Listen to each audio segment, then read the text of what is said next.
Hello, Emma. Hello, Gary. Chloe. What are you reading?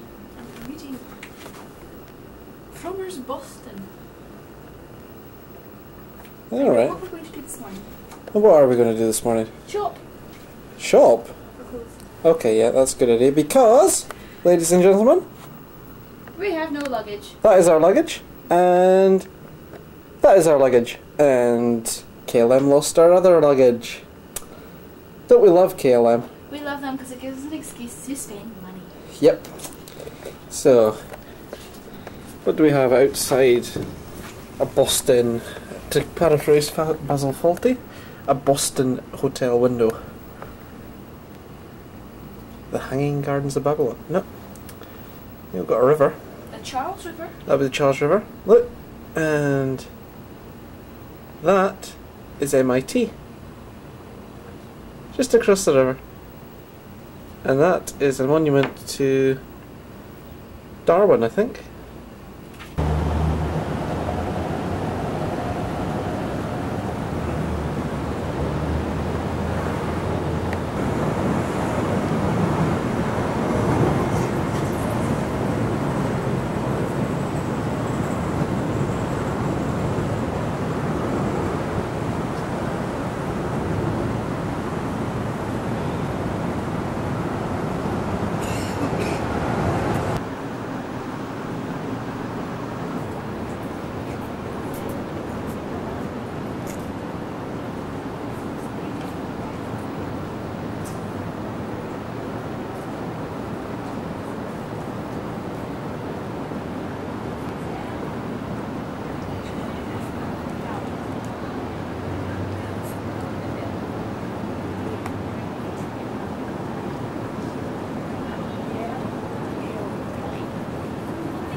Tá andando.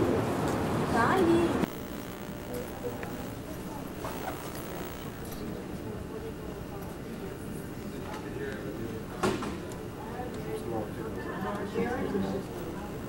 Yeah. So you've been here before then?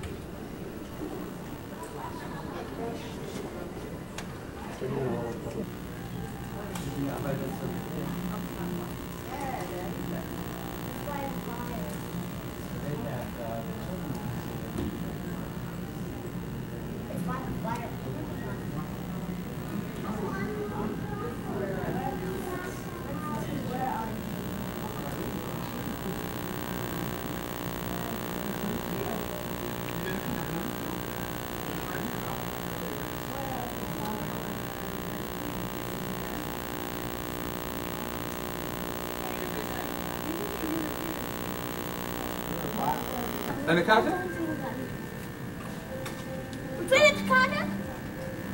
Eine habe ich.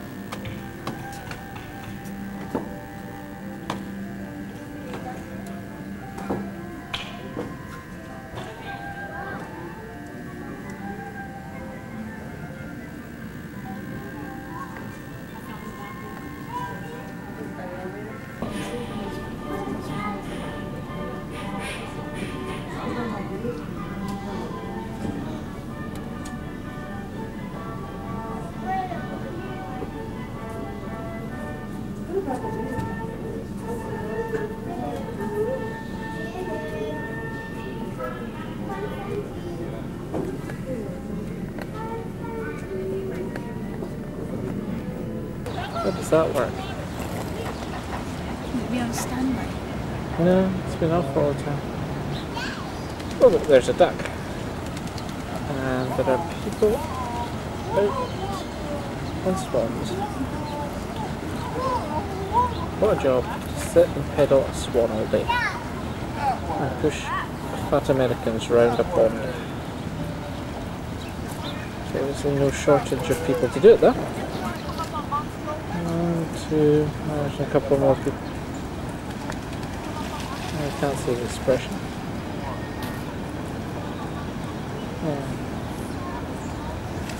That's very nice here, isn't it, Emma? It's lovely. Speak into the microphone. Nope. Emma doesn't like being videoed. I hate being videoed. Okay, and there's some trees. Lovely trees. Oh, park's lovely. It's huge. It's lovely. Oh, we'll move somewhere else and we'll record. Hello. You look tired. My feet hurt a lot. Oh, can't see your feet. Anyway. No, you wouldn't want to. I can show you all my blisters if you No, want. thank you. Well, there's the shorts I bought today to replace. Well, pair I didn't have. Okay, fair enough. Oh, socks to replace the socks I didn't take. And I bought clothes to replace the clothes that still haven't turned up. Look, see? We still have, like, lots of clothes. Don't we? Oh, look, see? There's our luggage. And there's our luggage. And the time is what? 8:30? No, 8:05. 8 o'clock. 8 o'clock. And they still haven't delivered our luggage. But that's okay. At least they came in and cleaned our rooms. And this is our room. And it's pretty small, but that's okay, because we don't really live here much. That's the telly. And it's the Flintstones. And we saw an episode of Bally's Angel last night. And that's the door. And that's the fire instructions.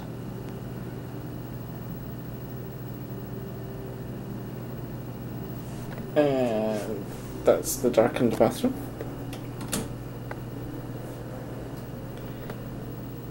And I've just had a shower. And back again to Emma, who looks as if she's not really wanting to go out. Although we do have to go out because we need to get something to eat. Okay. Yes, you do. Honest, you do. Seafood. That's convinced her. Room service.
My name is Hezekiah Coffin, and I master the special of Good Brig Beaver. The burly-looking sea dog who walks the decks above us is my first mate and brother Jethro.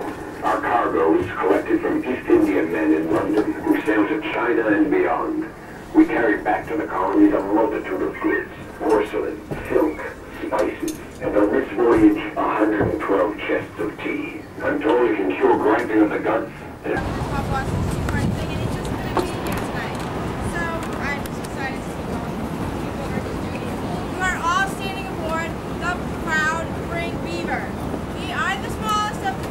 But we are carrying 112 trays of tea, which is still a lot of work. So we still have a lot of work ahead of us.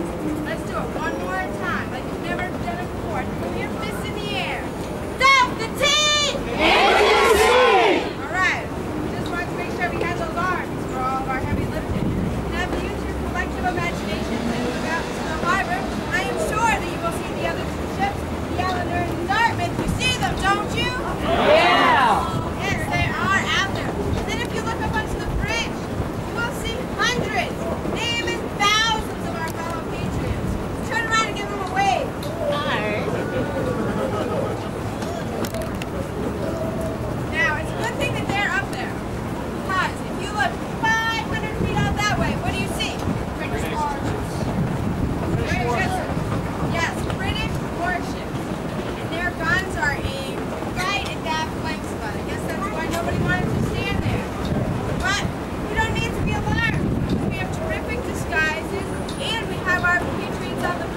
dumped into the harbor, and of course this time they did clean up after themselves due to EPA standards. So this ship has actually seen the Atlantic and crossed the Atlantic. I invite you, once I finish, to go down to the crew's quarters, the captain's quarters, throw the tea over as many times as you want once I'm finished. Please no hanging, dangling, or strangling off of any of the rigging. There's one thing about the ship that you will not be able to see today, and that is a gold coin that is pressed underneath. And it is dated 1973, the date of the bicentennial. And this gold coin is up there due to an old sailor superstition that said if there's gold coin underneath the ship will never break or need repair, and all voyages will be safe. They did make it here safely, and this ship has been sitting here for 24 harsh New England winters, and it has not cracked or needed repair, so we believe that superstition to be true. Once you're done on the ship, please feel free to go back into the museum, and at the end of the museum, you will all receive tax-free tea! I said it's free! Alright, yes. Your feathers are also yours to keep if you would like to commit any further acts of treason. If not, there is a recycling bin right at the end of the gangplank. We would greatly appreciate it if you don't want them, if you put them in there. The last thing today is a confession I must make to you. I was forced to lie to you all today. I know it's not a good thing to do. My name is not really Rachel Walker Revere. Sorry to disappoint you again. My name is actually Paula, but I am not as bad as your original moderator, for he lied to you first. His name is not actually Samuel Adam. I'm just as shocked as you are. His name is actually Sean, S-E-A-N. And we found the backs of your tickets, there's comment cards, the word Sean, Paula, wonderful, terrific, deserve a raise, all go very nicely together. I'm telling you this, of course, for personal gain. You can also include on the backs of your tickets and comment cards things that you liked or didn't like about the ship in the museum. We would greatly appreciate it. If you don't get a chance to fill them out today, there is a pen next to the tea urn. If you don't get a chance, they are postage paid, and we will all receive them anywhere in the United States. Thank you very much. Again, his name is Sean. My name is Paula. Thank you very much.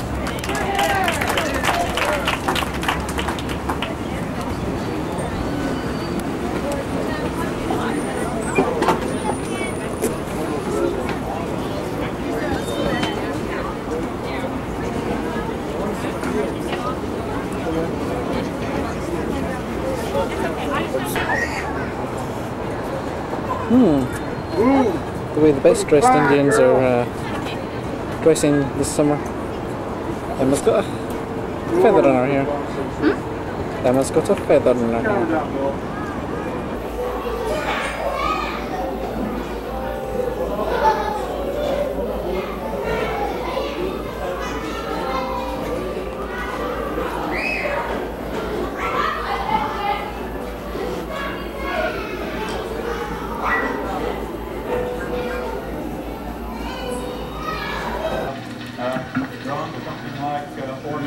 $4,027,727,000 and some odd cents. Do you think that would be a good investment? Thank you, sir, very much indeed. Someday I'll ask you to figure out whether that is before or after taxes.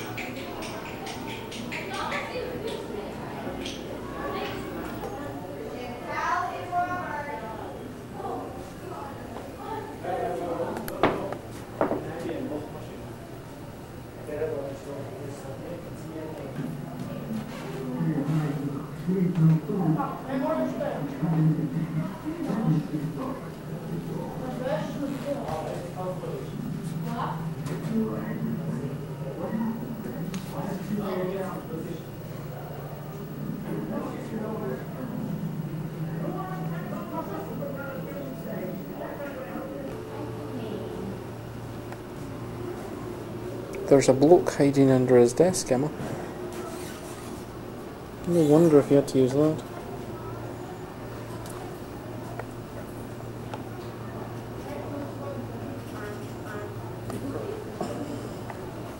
Tape drives. Wonderful things.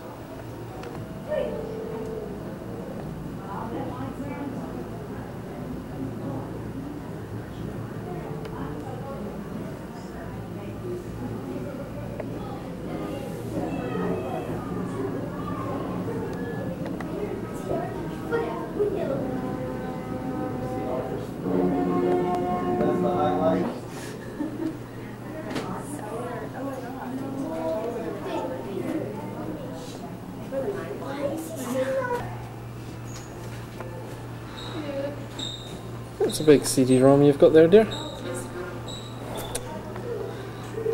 Look. It's a big floppy disk. And the speaker.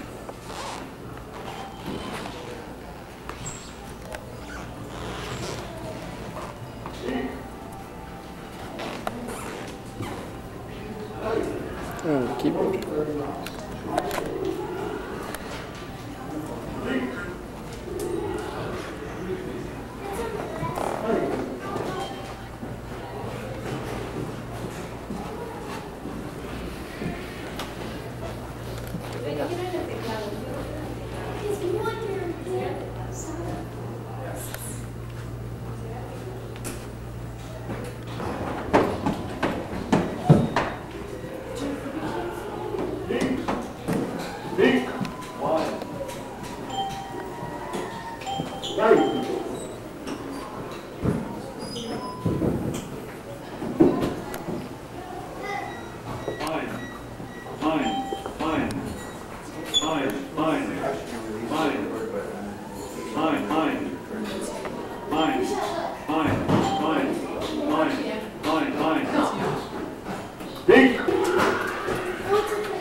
peninsula that the city is built on was called Shawmut by its original Indian inhabitants.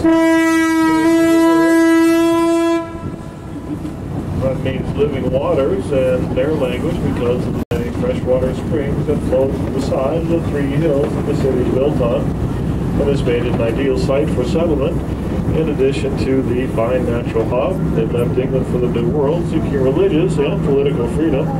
They arrived here and founded the city of Boston in 1630. The Puritan legacy survives throughout the year, including the boat show every spring. And they currently have the Titanic artifact exhibit here through November.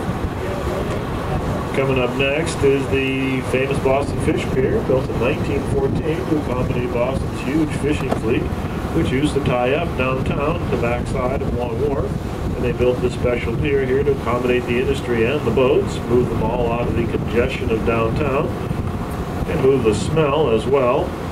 We see a number of fishing boats at port today, unloading their catches. These boats go 150 miles east of Boston out to the Georges Bank, one of the richest fishing grounds in the world. It was seriously overfished in past decades by foreign trawler fleets, but the 200-mile limit and other legislation has protected the fishery, and it's been gradually but slowly on the increase ever since. It is a major terminal for the importation of foreign automobiles from Germany and Japan. These cars are brought here in huge auto transport ships that carry up to 3,000 cars at a time.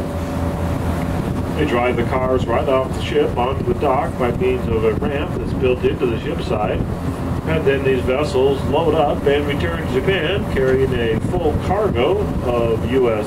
dollar bills. Codified since 1634, when the Puritan elders came out here looking for a good place to defend the entrance to the harbor, and they chose Castle Island. And they built a fortress there of earth and logs, armed it with 6 cannon and 20 colonial soldiers. Improved over the years, it's the oldest continuously fortified site in North America. But Castle Island is no longer an island, though, connected to the mainland now by a land bridge.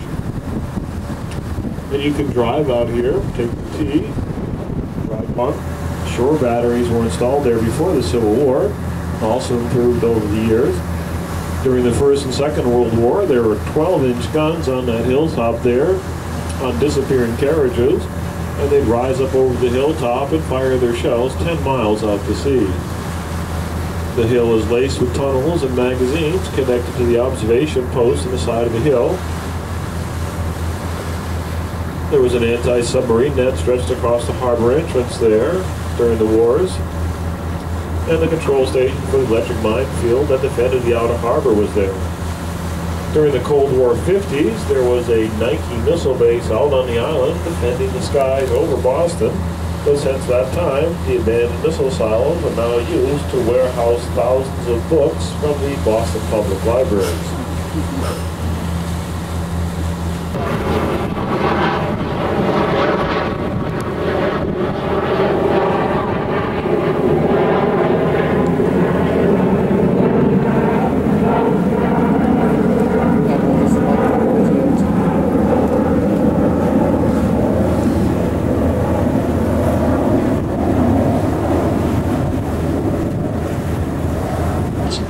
Carry cargoes all over the Atlantic and around the world, to the Far East as well.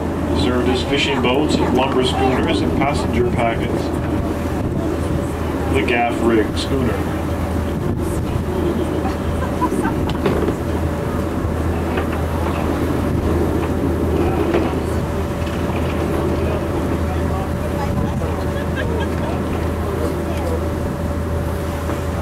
Combat vessels built right here in the Navy Yard and in many other shipyards through Boston Harbor. And now we're going to get a look at the most famous resident of Boston Harbor, the USS Constitution. Built right here in Boston, launched in 1797. She is the oldest commissioned warship afloat in the world today. 201 years old this year. She stands #1 on the U.S. Navy list of ships. She carries a full crew of enlisted Navy personnel drawn from deserving individuals in the ranks, and she's had 66 captains in her long career at sea. She first saw action in 1803 against the Barbary pirates off the Mediterranean coast of North Africa, but she gained her undying fame in the War of 1812 when she encountered the British warship Guerriere off the coast of Nova Scotia. Upon closing with the Constitution in battle, the British gunners observed their solid cannon shot bounce from the 22-inch thick white oak sides of the Constitution, and they thought she must be made of iron. After the half-hour battle in which the Guerriere was totally destroyed, the captured British gunners told the story of the bouncing cannonballs to the men of the Constitution, and they adopted as their ship's nickname, Old Ironsides, later immortalized in the... We didn't feel it appropriate to actually take pictures of last night's motel. Did we, Emma? Why not? Yes, that's right. We were in something I thought only existed in bad books. Up on the roof above our gigantic bed was a huge mirror. Don't get any ideas. And I spent the entire night looking out the window to check the car was still there, because I was that paranoid about it. The guy, I thought, again, only existed in telly programs. He was like in a string vest and looked like Rab C. Nesbitt. And that's Philadelphia. Lots of cars. And that's the Adams Mark Hotel, which we tried to get into earlier, but they were full, and I got a disdainful look because I wandered in a shorts and a t-shirt. And there's something else across there, I don't know what it is. Building. That's Philadelphia. Well, that's not all of Philadelphia. But it's a nicer bit than we were in earlier on, because we went to look for Katie, didn't we? And we found it, eventually, after going through the dodgiest area I've ever seen in my life. What else have we got? Well, we bought luggage, but it's in the car. And that's Emma again. And Emma's new shoes, yes. Lovely new shoes she bought today because we went to a mall. Macy's was the size of the Centenix Centre, basically. And it was like a third of it. It went on for miles. But Emma enjoyed it. I enjoyed it as well. I bought a pair of trainers. Look. My very first pair of Nike Airs. Getting trendy in my old age. Anyway. And this is Philadelphia. Skyline.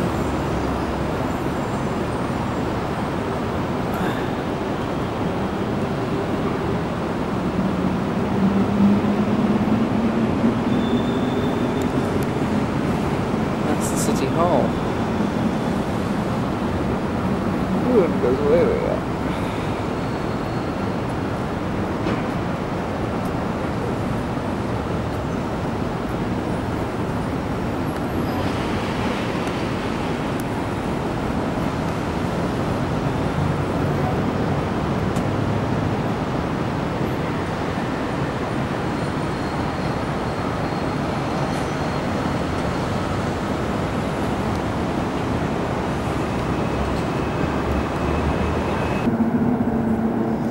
And here we are in with the docks.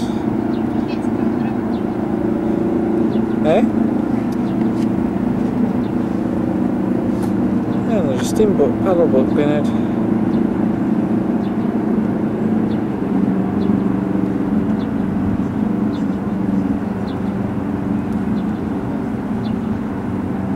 The Liberty Bell.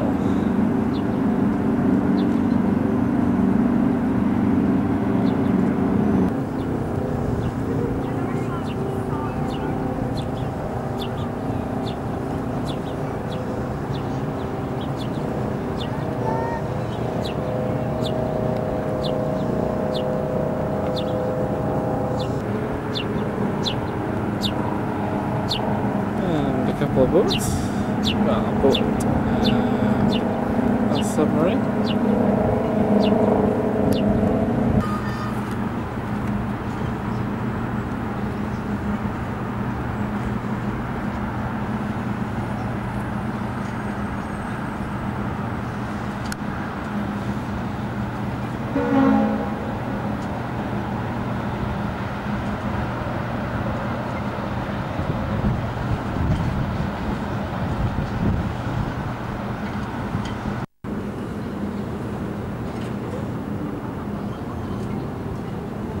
It's our new camera.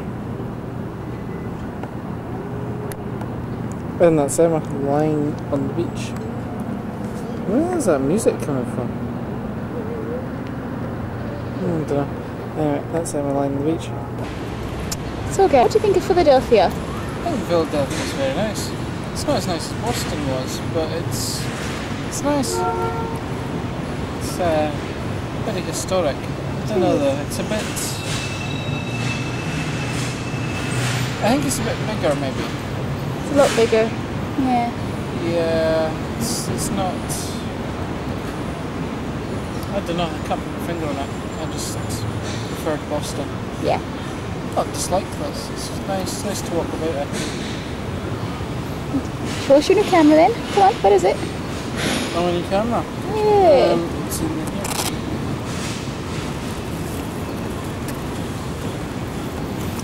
A bargain. Since I don't actually Start waving it around. Since I don't think you can actually get this model in the country. Excellent. Well worth it. Ooh, there's a bell. Lunchtime. It's 2 o'clock. Yep. Yeah, I don't think you can get this one in our country. Okay. That was good. Interesting things we see in the Valley Forge National Park. An unconscious Katie in the back of the car.